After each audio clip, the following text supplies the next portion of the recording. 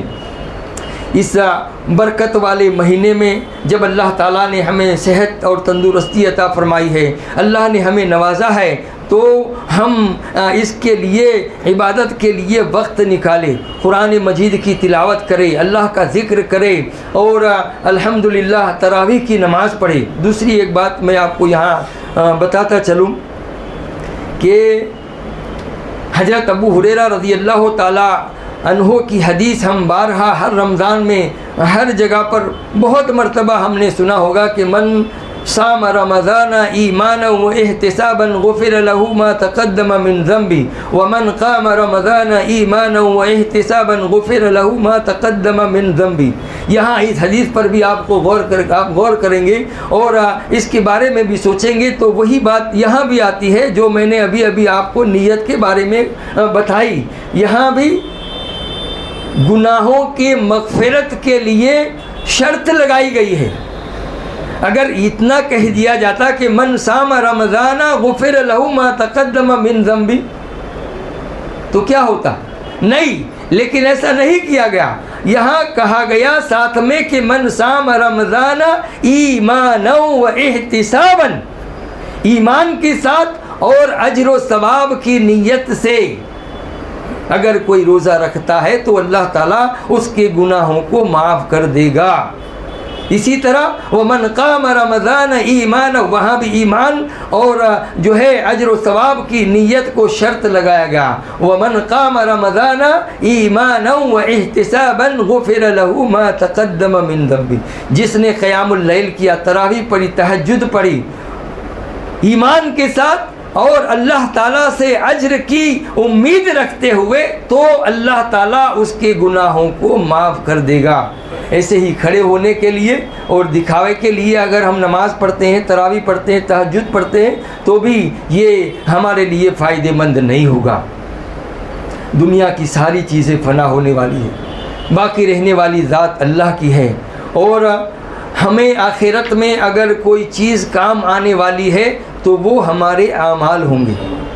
روپیہ، پیسہ، dollar, pound, ین، دینار، درہم، جو بھی ہے، کوئی چیز چلنے والی آخرت میں نہیں ہے۔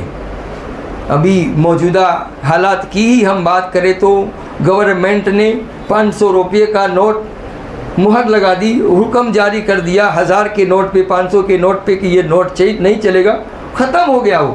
آج وہ کاغذ کا ٹکڑا بلکہ اس سے بھی ہلکی اس کی ویلیو ہے، اس کی اہمیت ہے۔ 500 کا پرانا نوٹ یا 1000 کا نوٹ کوئی اس کی طرف دیکھنے کے لیے بھی تیار نہیں ہے۔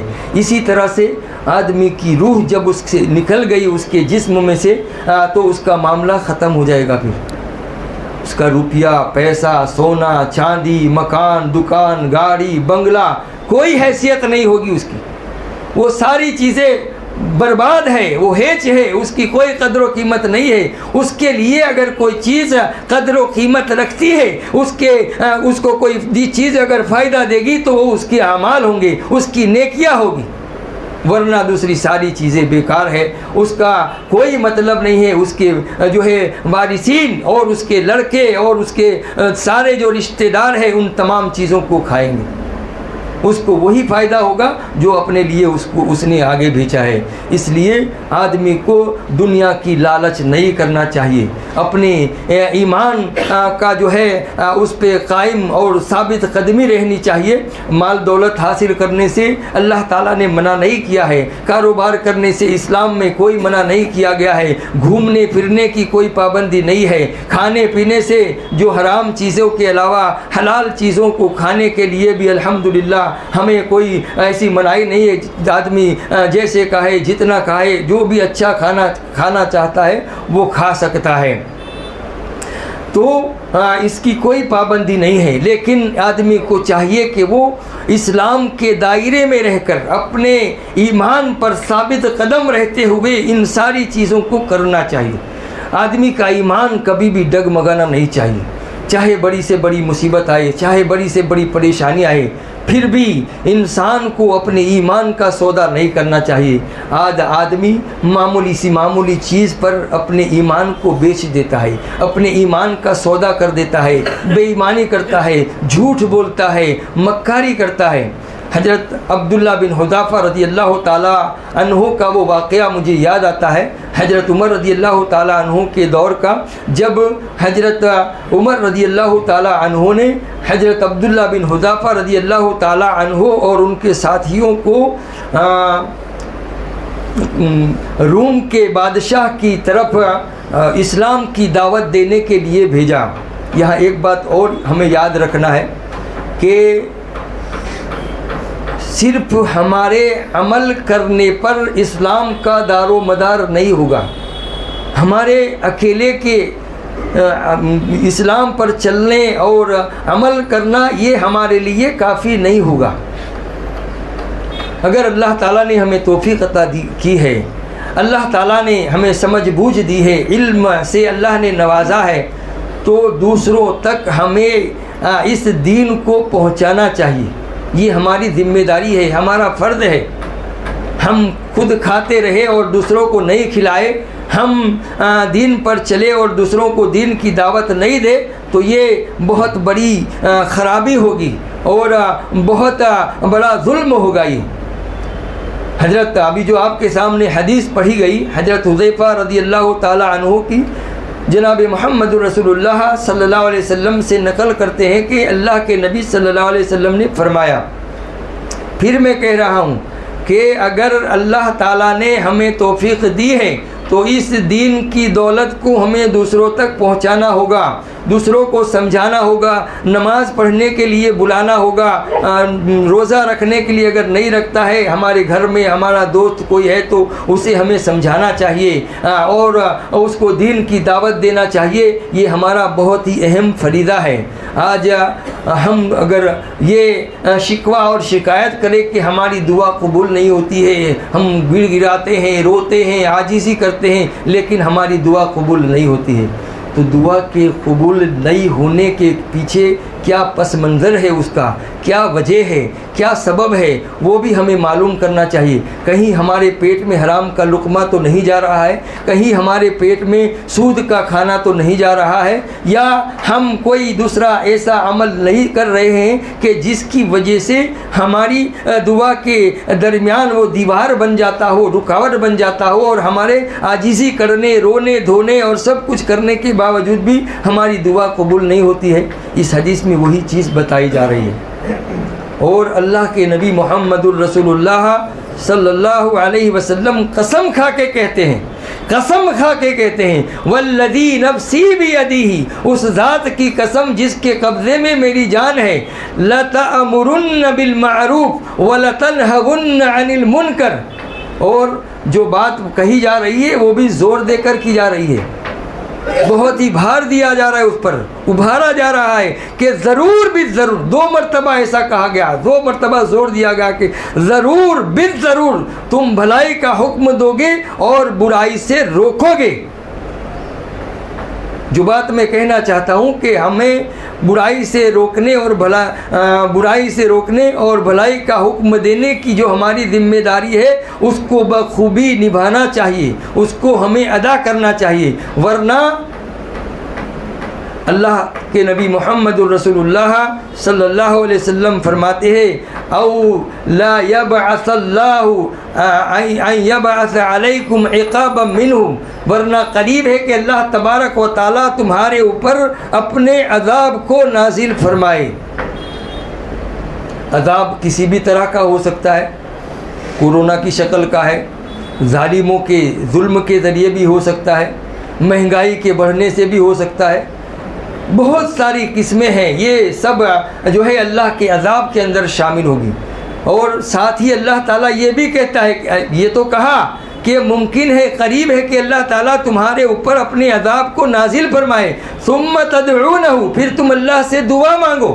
فلا یستجاب لکم، لیکن پھر اس وقت تمہاری دعا قبول نہیں کی جائے گی. اگر تم بھلائی کا حکم نہیں دیتے ہو اور برائی سے نہیں روکتے ہو تو اللہ تعالیٰ تمہاری دعا کو قبول نہیں فرماتا ہے. دعا کی قبولیت کے روکنے کا ایک ذریعہ اور ایک سبب یہ بھی ہے کہ آدمی بھلائی کا حکم دینا چھوڑ دے اور برائی سے روکنا چھوڑ دے. ہمیں ہماری اس ذمہ داری کو نبھانا ہے اور لوگوں کو بھلائی کا حکم دینا ہے اور برائی سے روکنا ہے.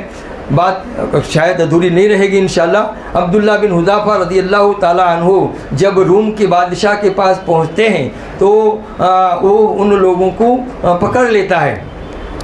یہ دعوت دیتے ہیں عبداللہ بن حذافہ رضی اللہ تعالیٰ عنہ سہمی کہ ہم اسلام کی آپ کو دعوت دیتے ہیں. یہاں دیکھیے کہ اللہ تعالیٰ نے کیسا ایمان عطا فرمایا تھا. اللہ ہمیں ایسا ایمان عطا فرمائے.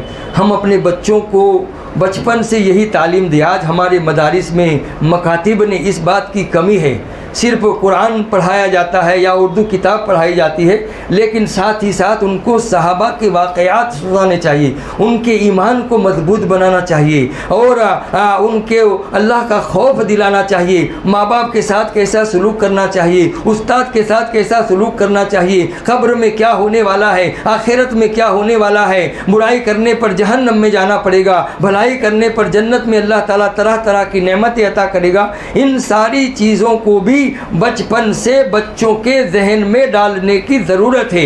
ایسی تربیت بھی ان کو دینے کی ضرورت ہے. جو ہم یہ کمی محسوس کرتے ہیں کہ مدارس اور مکاتب میں یا گھر میں ماں باپ بھی اپنے بچوں کو ایسی تعلیم اور تربیت دے، ان کو ایسے پرورش کرے ان کی کہ یہ بڑے ہو کر کے چاہے کچھ بھی ہو جائے یہ اسلام سے ہٹے نہیں، ایمان سے ہٹے نہیں. جیسے کہ عبداللہ بن حذافہ رضی اللہ تعالیٰ عنہ اپنی موت کو سامنے دیکھتے ہوئے بھی اللہ کی راہ میں شہید ہونے کے لیے تیار ہو جاتے ہیں، مرنے کے لیے تیار ہو جاتے ہیں، لیکن اپنے ایمان کا سودا نہیں کرتے ہیں. بات تھوڑی لمبی ہو جاتی ہے، لیکن بادشاہ عبداللہ بن حذافہ رضی اللہ تعالیٰ عنہ جب بادشاہ کو اسلام کی دعوت دیتے ہیں تو وہ عیسائی تھا، وہ ان کو عیسائیت کی دعوت دیتا ہے اور عبداللہ بن حذافہ رضی اللہ تعالیٰ عنہ بادشاہ کو اسلام کی دعوت دیتے ہیں. اور پھر بادشاہ جو ہے وہ مال کی لالچ دیتا ہے، لڑکی کی خوبصورت لالچ دیتا ہے اور اپنی حکومت کی لالچ دیتا ہے.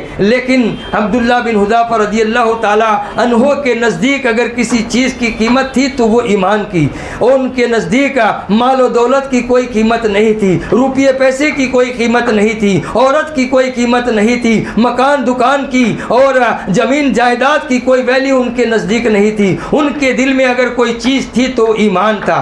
جب آخرکار نہیں مانے تو اس بادشاہ نے ایک آدمی بڑا تانبے کا دیگ منگوایا اور اس کے نیچے آگ جلائی، بہت بھڑکائی آگ کو، اور اس کے اندر تیل ڈالا گیا. جب تیل کھولنے لگا اور اس کے اندر سے بھاپ نکلنے لگی تو ایک آدمی کو بلا کر کے اس دیگ کے اندر ڈال دیا گیا. منٹوں کے اندر اس آدمی کی جو چمڑی ہے وہ تیل کے اندر گھل گئی اور ہڈیاں اس کے اوپر تیرنے لگی. اب عبداللہ بن حذافہ رضی اللہ تعالی عنہ سے کہا گیا کہ بولو تم کیا چاہتے ہو؟ اگر تم نے ہماری بات کو نہیں مانا تو تمہارا بھی یہی حشر ہوگا، تمہیں بھی تمہارا انجام بھی ایسا ہی ہوگا، تمہیں اس دہکتی ہوئی دیگ کے اندر ڈال دیا جائے گا، اور جس طرح سے اس آدمی کی چمڑی جو ہے وہ تیل کے اندر گھل گئی اور ہڈیاں اوپر تیرنے لگی تو اسی طرح سے تمہارا جسم بھی ہو جائے گا. لیکن قربان جائیے، قربان جائیے، اللہ تعالی ہمیں ایسا ایمان عطا فرمائے، ایسی ایمان کی طاقت اور ایسی ایمان کی دولت اللہ ہمیں عطا فرمائے. جب عبداللہ بن حذافہ رضی اللہ تعالی عنہ کو دیگ میں ڈالنے کے لیے لے جانے لگے تو عبداللہ بن حذافہ رضی اللہ تعالی عنہ رونے لگے. ان کی آنکھوں سے آنسو جاری ہو گئے، رونے لگے. بادشاہ کو امید نظر آئی کہ ہو سکتا ہے یہ اپنے انجام کو دیکھ کر کے ڈر گیا ہی، اب یہ میری بات مان لے گا. سپاہی سے کہا کہ اسے میرے پاس لے آؤ.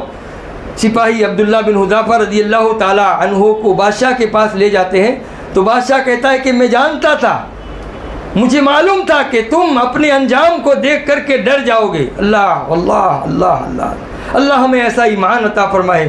عبداللہ بن حذیفہ رضی اللہ تعالیٰ عنہ فرماتے ہیں کہ بادشاہ میں موت سے نہیں ڈرا ہوں، مجھے موت کا کوئی خوف نہیں ہے، بلکہ میں تو اس واسطے ڈر رہا ہوں، مجھے اس بات کا جو ہے خدشہ ہے، میں اس بات سے رو رہا ہوں کہ اللہ تبارک و تعالیٰ نے میرے جسم کے اندر صرف ایک جان عطا فرمائی ہے اور وہ بھی جان اللہ کے راستے میں چلی جائے گی۔ کاش اللہ تبارک و تعالیٰ میرے جسم کے ہر روئے کے اندر جان عطا فرماتا اور ایک ایک کر کے باری باری میں ان تمام جانوں کو اللہ کی راہ میں قربان کر دیتا۔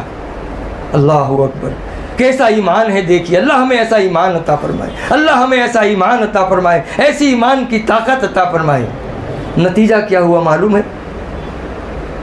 نتیجہ یہ ہوا کہ بادشاہ کو ان کا پاور اور ان کے ایمان کی طاقت کو دیکھ کر کے اس کے دل میں ہو گیا کہ جس اسلام کے ماننے والے اتنے مضبوط ہو، اتنے ٹھوس ہو اور اتنے ثابت قدم رہنے والے ہو، واقعی وہ اسلام سچا ہے۔ اور پھر اس نے کہا کہ اگر تم میرے پیشانی کو چومتے ہو، میری پیشانی کو بوسہ دیتے ہو تو میں تم کو اور تمہارے سارے ساتھیوں کو رہا کر دوں گا، میں چھوڑ دوں گا۔ عبداللہ بن حذیفہ رضی اللہ تعالیٰ عنہ نے دل میں سوچا کہ کوئی ایسی حرج والی بات تو ہے نہیں، بوسہ کرنے میں کوئی بڑی بات نہیں ہے، کوئی گناہ کا کام نہیں ہے، اگر میرے بوسہ دینے سے میرے ساتھی اور میں چھوٹ جاتا ہوں تو اس میں کوئی حرج کی اور کوئی گناہ کی بات نہیں ہے۔ لہذا عبداللہ بن حذیفہ رضی اللہ تعالیٰ عنہ نے اس بادشاہ کی پیشانی کو چوما اور اس نے اپنے وعدے کے مطابق ان تمام لوگوں کو چھوڑ دیا۔ جب عبداللہ بن حذیفہ رضی اللہ تعالیٰ عنہ حضرت عمر رضی اللہ تعالیٰ عنہ کے پاس پہنچتے ہیں اور اپنی ساری روداد اور سارا واقعہ سناتے ہیں تو حضرت عمر رضی اللہ تعالیٰ عنہ کہتے ہیں کہ حضرت عبداللہ بن حذیفہ رضی اللہ تعالیٰ عنہ اس بات کے مستحق ہے کہ ان کی پیشانی کو چوما جائے، اور یہاں جتنے لوگ ہیں، جتنے صحابہ ہیں، سارے لوگ ان کی پیشانی کو چومیں گے اور شروعات میں کرتا ہوں۔ اسی طرح حضرت عمر رضی اللہ تعالیٰ عنہ حضرت عبداللہ بن حذیفہ رضی اللہ تعالیٰ عنہ کی پیشانی کو چومتے ہیں اور وہاں موجود دوسرے سارے لوگ بھی باری باری عبداللہ بن حذیفہ رضی اللہ تعالیٰ عنہ کی پیشانی کو چومتے ہیں۔ تو میرے بھائیوں، دوستوں، نوجوان ساتھیوں، میں آپ سے عرض کروں گا، میں آپ سے گزارش کروں گا کہ ہم اپنے ایمان کا سودا کبھی بھی نہ کریں، اپنے ایمان پر، اپنے دین پر ہمیشہ ثابت قدم رہے۔ اللہ رب العالمین سے دعا کرتا ہوں کہ الہ العالمین ہم تمام لوگوں کی عبادتوں کو قبول فرمائے، اللہ تعالی ہمیں خلوص اور للہیت عطا فرمائے، اللہ ہمیں ریاکاری سے بچائے، شہرت اور دکھاوے سے اللہ ہم سب کو بچائے، اللہ ہمارے حلال کاروبار میں برکت عطا فرمائے، حرام کمائی سے اللہ ہم سب کو بچائے، اللہ رب العالمین جو بیمار ہیں ان کی بیماریوں کو دور فرمائے، اللہ انہیں جلد سے جلد صحت اور تندرستی عطا فرمائے، اللہ ان کے ساتھ خیر کا معاملہ فرمائے۔ الہ العالمین جو روزے نہیں رکھتے ہیں، نماز نہیں پڑھتے ہیں، اللہ انہیں نیک اعمال کرنے کی توفیق عطا فرمائے۔ بار الہ ہمارے جو مرحومین ہیں ان کی مغفرت فرمائے، اللہ تبارک و تعالیٰ ان کی قبر کو نور سے بھر دے، اللہ ان کی قبروں کو کشادہ فرمائے، الہ العالمین انہیں جہنم سے بچا کر جنت الفردوس میں جگہ عطا فرمائے۔ اقول قولی ھذا استغفر اللہ لی ولکم ولسائر المسلمین من کل ذنب فاستغفروہ انہ هو الغفور الرحیم۔